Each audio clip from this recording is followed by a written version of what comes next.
안녕하세요. 중간고사 잘 보셨나요? 어떠셨나요?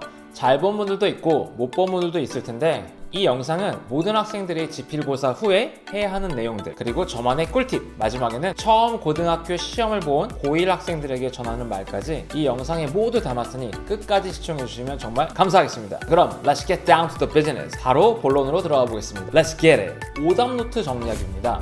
이건 정말 기본 중에 기본입니다, 여러분. 내가 무슨 문제를 틀렸는지, 그리고 왜 틀렸는지 정확하게 여러분들의 시험지를 보면서 정리하는 시간을 꼭 가지셔야 됩니다. 그리고 문제의 유형도 여러분들이 파악해 적어보세요. 예를 들면 1번 문제는 주제 찾기 문제, 2번 문제는 순서 문제, 이런 식으로 각각의 문제의 유형들이 총 몇 개씩 나왔는지를 정리해보시면 나중에 시험에 큰 도움이 됩니다. 오답노트 공책에 관해서는 개인적으로는 저는 무지공책을 더 추천해드리고 주요 과목들을 특히 과목별로 한 권씩 오답노트를 준비하는 것을 추천해드립니다. 두 번째, 자신의 부족한 부분을 복습한다.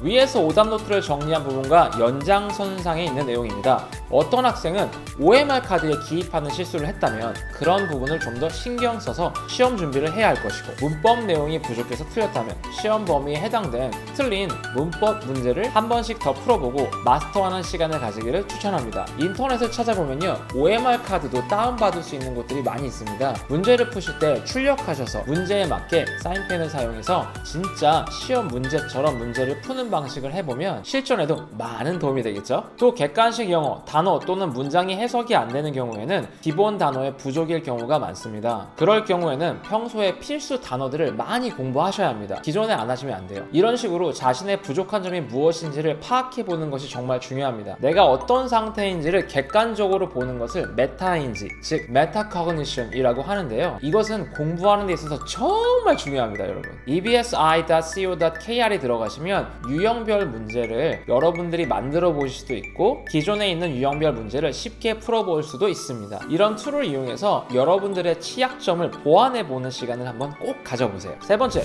시험 담당 선생님의 성함을 기억하고 적어두기입니다.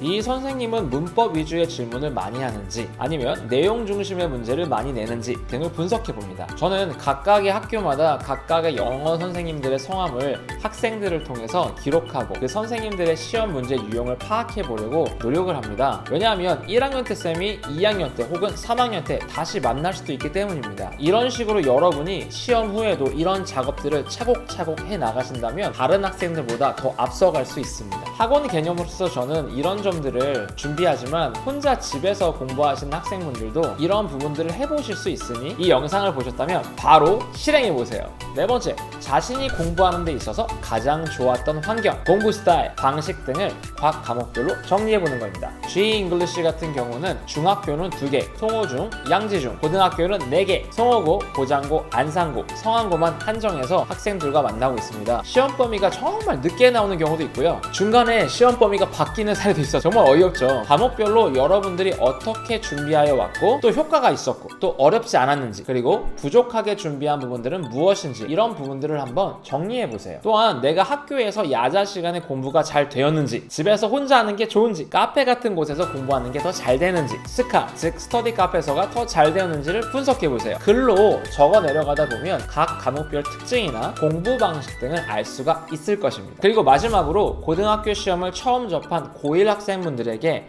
이 말씀을 드리고 싶습니다. 고등학교 시험이 확실히 여러분 중학교 때 시험보다 시험 범위도 훨씬 많고 수행도 많고 쉽지 않았을 거라고 생각이 되는데요. 한마디 조언을 조금 드리자면 고1 선생님들도 여러분들의 수준을 모르기에 일반적으로 첫 시험은 쉽게 출제하는 경향이 있습니다. 그렇기 때문에 이번 시험을 잘 보신 학생들은 정말 다행이지만 그것으로 고등학교 수준 별거 아니네 이렇게 생각하시면 정말 안 됩니다. 첫 시험을 기반으로 학교 선생님들은 여러분들의 수준을 어느 정도 감안하여 앞으로는 시험 문제가 조금 더 어려울 것입니다. 그렇기에 지금 시험 본 점수가 자신의 고등학교 평균은 되겠거니 하는 생각은 큰 착각이고, 기말고사는 더욱더 신중을 기하셔서 중간고사 때의 노력보다 더 많은 노력을 하시기를 추천드립니다. 네, 지금까지 중고등학생이 시험을 꼭 해야 하는 것이라는 주제로 이야기를 해보았는데요. 영상이 도움이 되셨다면 구독과 좋아요 그리고 알림 설정 꼭 부탁드립니다. 영상을 준비하는데 큰 힘이 됩니다. 자, 그럼 저는 다음에 더 유익한 영상으로 찾아뵙겠습니다. See you on the next video, you guys. Bye bye.